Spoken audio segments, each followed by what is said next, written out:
world. So we just got the unfortunate news this evening that Damian Lillard has been diagnosed with a blood clot in his right calf. Now, specifically right leg. It's not like it's a clot in the muscle itself. The Milwaukee Bucks and their championship aspirations have been dealt a serious blow, as 9-time All-Star Damian Lillard has been diagnosed with deep vein thrombosis, a blood clot in his right calf, the team announced Tuesday. The 34-year-old guard has been placed on blood-thinning medication and will be sidelined indefinitely, sending shockwaves through the NBA as the playoffs loom just weeks away. What initially appeared to be routine calf soreness that caused Lillard to miss 3 games has now been revealed as a far more serious health concern. According to a league source close to the situation, alarm bells began ringing last Thursday when Lillard's discomfort extended beyond what would be expected from a typical calf strain. This prompted an extensive medical investigation that ultimately led to Tuesday's diagnosis after Lillard consulted with 5 top hematologists across the United States. Of a horrendous missed call, holds on to a 117-114 victory. Damian's health is our #1 priority. One priority, Bucks general manager John Horst said in a statement that underscored the gravity of the situation. We will support him as he moves through this weekly process of strict criteria to ensure that it is safe for him to return to play. Doctors have indicated that his situation is very unlikely to occur again. We are thankful that this was identified and medicated quickly, which helps with the recovery. While the team has not provided a specific timeline for Lillard's return, a league source told The Athletic that there is a great deal of optimism he will play again this season. However, the nature of blood clots requires careful medical management and a cautious approach to ensure Lillard's long-term health isn't compromised. He reportedly began taking blood thinners on Friday, with early signs indicating the treatment is working well. Lillard himself addressed the situation through a spokesman, saying, "It's unfortunate that something outside of my control would come up. Along with the Bucks medical staff, our priorities are to protect my health and safety. As much as I love basketball, I need to be there for my kids and my family. I'm grateful the Bucks acted quickly on this. They've been supportive and proactive throughout this process. I look forward to moving past this and continuing my career." Been there, but, didn't make it. But, unfortunately, I had to be the fall guy. But hopefully, Devin Booker or somebody like that will get the spot. No three-pointer either? No. I don't think it makes sense to try to, force myself to be out there doing stuff just so I can not miss out on it. I've been there, I've done it all before, and I'm sure I have more opportunities to do it, but I want to make sure that I'm healthy so when the break is over, I'm rested, and I guess. The diagnosis comes at a critical juncture for the Bucks, who currently sit 5th in the Eastern Conference with a 40-31 record and 11 games remaining in the regular season. In 58 games this season, Lillard has averaged 24.9 points and 7.1 assists per game, along with 4.7 rebounds, making him a potential All-NBA candidate and a crucial piece of Milwaukee's championship puzzle. Portis, Lillard, three-pointer, got it! There you go. Portis power on that possession. Welcome back. NBA Sunday Showcase presented by Popeyes. 4th quarter underway as Lillard knocks down a 3. We're joined by Bucks head coach Rivers, Ubi, part of that 50-win team. The Bucks acquired Lillard in a blockbuster trade before the season, pairing him with 2-time MVP Giannis Antetokounmpo in hopes of recapturing the championship magic that delivered the franchise its first title in 50 years back in 2021. At the trade deadline, the team doubled down on this strategy by trading longtime Buck Khris Middleton in a package for Kyle Kuzma, Kevin Porter Jr., and Jericho Sims to better complement their superstar duo. I think that it's more about how do we make the top 2 guys their best selves, and how does everyone else play their role around them, Horst explained following that trade. Dame and Giannis should be able to be their best selves, and that really is our best chance to win. Now, with Lillard sidelined and Middleton gone, Antetokounmpo will shoulder an even heavier burden as the team's lone all-star. This latest setback continues a tragic pattern of ill-timed injuries that have derailed Milwaukee's championship pursuits since their 2021 title. In 2022, Middleton suffered a left MCL sprain in the first round against Chicago, missing the second-round series against Boston that the Bucks ultimately lost in 7 games. The following year, Antetokounmpo sustained a lower back contusion in Game 1 against Miami, limiting him throughout a series the Bucks lost in 5 games. Lillard, nice pass. Lopez steps beyond the arc. Can't get the first one to go. Kuzma got great length, tips it back out, and Lillard able to convert. The athlete now has got to have the IQ defensively, and he has to want the contact. Last season, Antetokounmpo's left calf strain forced him to miss the entire first-round series against Indiana, while Lillard battled through an Achilles injury before missing the final 2 games of the Bucks' playoff exit. Now, with Lillard's blood clot diagnosis, the team faces yet another postseason with their championship hopes compromised by health concerns. Deep vein thrombosis occurs when a blood clot forms in one or more of the deep veins in the body, usually in the legs, according to the Mayo Clinic. The condition can cause pain or swelling, though sometimes there may not be any noticeable symptoms. It typically results from damage to a vein from surgery, inflammation, infection, or injury. For athletes like Lillard, the condition requires careful management, as physical exertion while on blood thinners presents its own set of risks. Typical duration of treatment for a DVT or a blood clot anywhere in the body is a minimum of 3 months of blood thinning medication. Typically medication that you can take by mouth. Sometimes there's injections, but oftentimes medication you take by mouth on a daily basis to help thin the blood and help resolve that clot. The rigorous discovery process that led to Lillard's diagnosis included visits with hematologists both in person and via Zoom, including a trip to the Mayo Clinic in Phoenix on Tuesday. Each specialist received Lillard's MRIs and sonograms as part of their evaluation, highlighting the thorough approach taken by Lillard and the Bucks to ensure proper treatment. Without Lillard, the Bucks face significant challenges in their remaining regular season games. They're already down 2 big men in Jericho Sims and Bobby Portis Jr., logically further depleting their roster as they fight to maintain their playoff positioning. Head coach Doc Rivers will need to reimagine his offensive approach, which had centered around the 2-man game between Lillard and Antetokounmpo that he championed all season. Lillard scoots inside, and a 39-point game for Damian Lillard. But win once again. They've had their luck against Philadelphia. This will be their 7th straight win against the Sixers.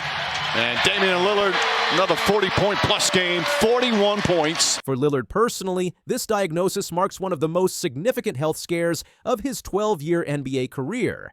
Since entering the league in 2012 with the Portland Trail Blazers, Lillard has built a reputation for durability and toughness, often playing through injuries. This situation, however, transcends basketball, as evidenced by his emphasis on being there for his children and family in his statement. The basketball implications are clear. Without Lillard, the Bucks' championship odds take a significant hit.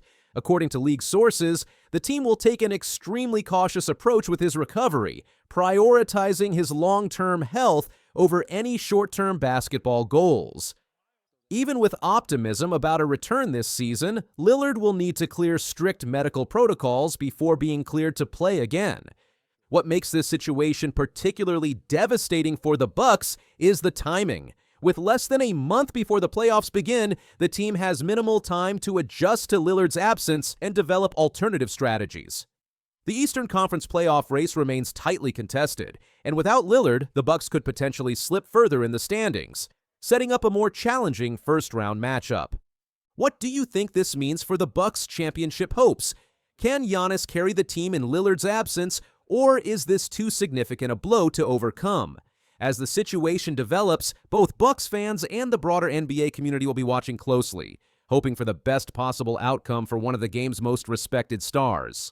This is as exercise as Steve has been, and it's at the youngest official, Andy Nagy. He just thought Golden State Warriors head coach Steve Kerr has just delivered a heartfelt statement about former Warrior Andrew Wiggins that has the NBA world buzzing, with the Warriors set to face the Miami Heat on Tuesday night in what will be their first matchup since February's blockbuster trade. Kerr couldn't contain his emotions when discussing the player who was instrumental in their 2022 championship run. "We can't wait to see him tomorrow, and hopefully he doesn't give us 42, but I root for that guy and I will for the rest of his career," Kerr said to 95.7 The Game. "Everybody loves Wiggs. Just an incredible human being, and we miss him around here." These powerful words come at a particularly significant moment, as Wiggins is fresh off a season-high 42-point performance against the Charlotte Hornets. The exact number Kerr referenced in his comments. This reunion couldn't be more dramatic. Tuesday's game marks Jimmy Butler's first return to Miami since the Heat traded him to Golden State, adding another emotional layer to an already highly anticipated matchup. While Butler's return will undoubtedly capture headlines, the Wiggins storyline has quickly become equally compelling following Kerr's public declaration of admiration for his former player. Showcasing him here towards the end of the season. He started each of the last 7 games. I think they're trying to see whether or not they want to hold on to him for the rotation next year. Wiggins, a topside three. Kaboom. Andrew Wiggins. Wiggins trying to drive to the middle. Euro steps his way in. Wow, tough shots. He has the basketball to isolate and attack. Look at him get to the Euro step here. Knows he can take his 13 straight points for Charlotte. Wiggins spent nearly 6 seasons with the Warriors after being acquired from Minnesota during the 2019-20 season. During that span, he transformed his career, shedding the disappointing first overall pick label and becoming an NBA All-Star starter in 2022. The same year, he helped Golden State capture their 4th championship in 8 years.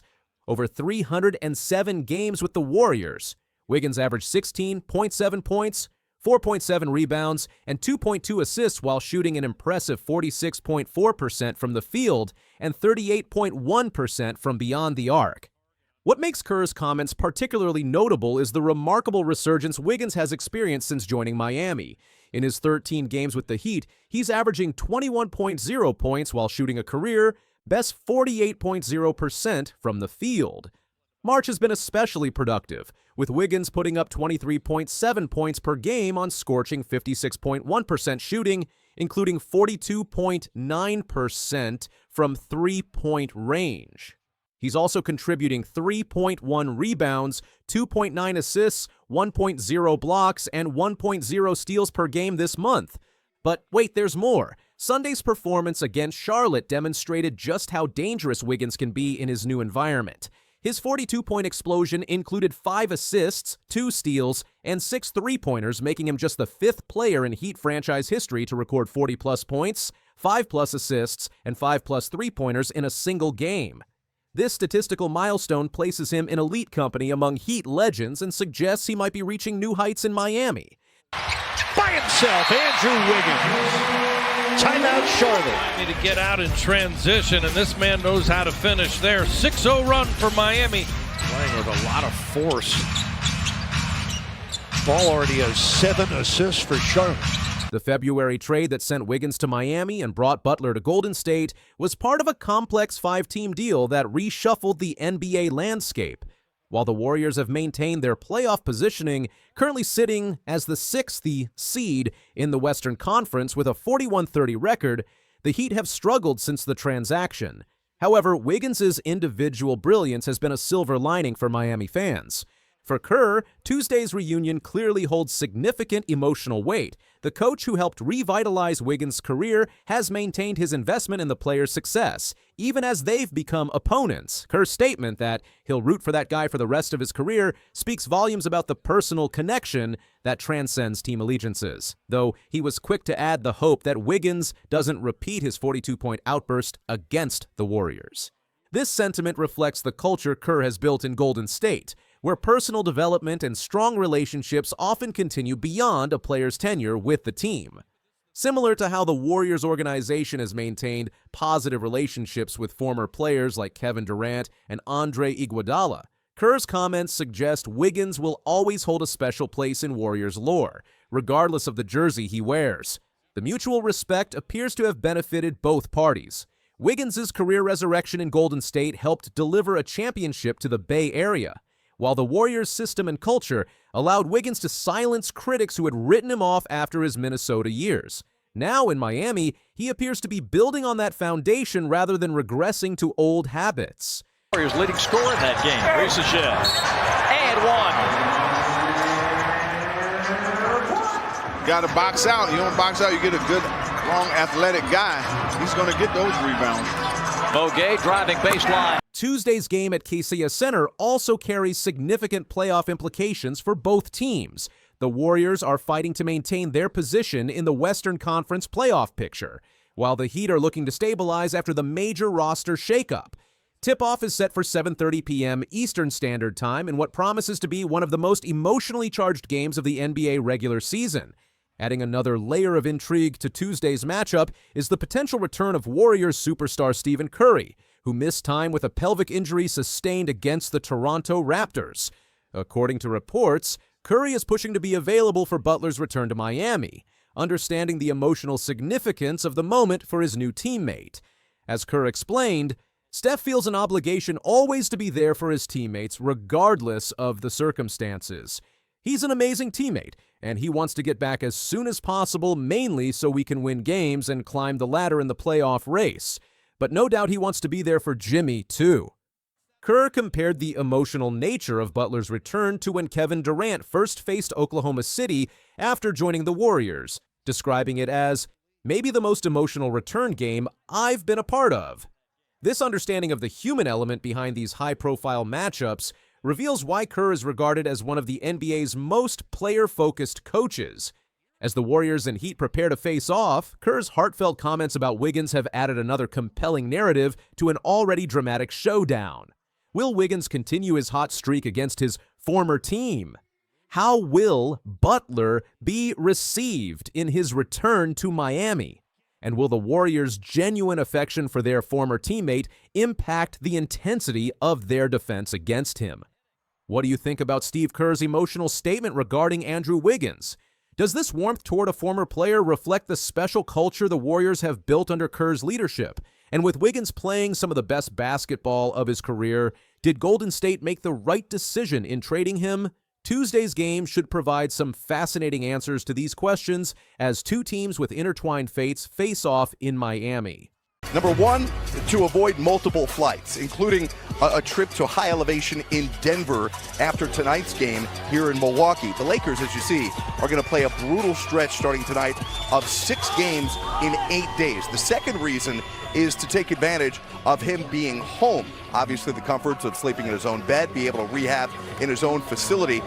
Listen, we're talking about a guy who's played at an all-NBA level this year, but LeBron is 40 years old, and he has played a lot of basketball. He didn't want to go to Milwaukee because it's Milwaukee. Those are the shocking words from Charles Barkley that have set the NBA world on fire. In what might be his most controversial take yet, Sir Charles hasn't just questioned LeBron James's injury, he's flat out accused the king of ducking games and misleading fans. Tonight, we're breaking down the explosive comments that have Lakers Nation up in arms and NBA analysts divided. Welcome back to NBA Insider, where tonight we're talking about the war of words that has everyone talking. This was LeBron James on Charles. He's a hater. What makes what he says credible? Because he's on TV? I'm not going to let him disrespect my legacy like that. I'm not the one who threw somebody through a window. I never spit on a kid. I never had unpaid debt in Las Vegas. I never said I'm not a role model. I'm tired of biting my tongue. There's a new sheriff in town. Charles Barkley, never one to hold back, has stunned viewers with his brutally honest assessment of LeBron James's recent decision to fly back to Los Angeles instead of continuing on the Lakers road trip. What started as a routine injury update quickly escalated when Barkley went on an unfiltered rant, questioning not just LeBron's travel plans, but potentially his commitment to the team during a grueling part of their schedule. The Lakers are in the midst of a brutal stretch, 6 games in just 8 days, a schedule that would test any team's endurance.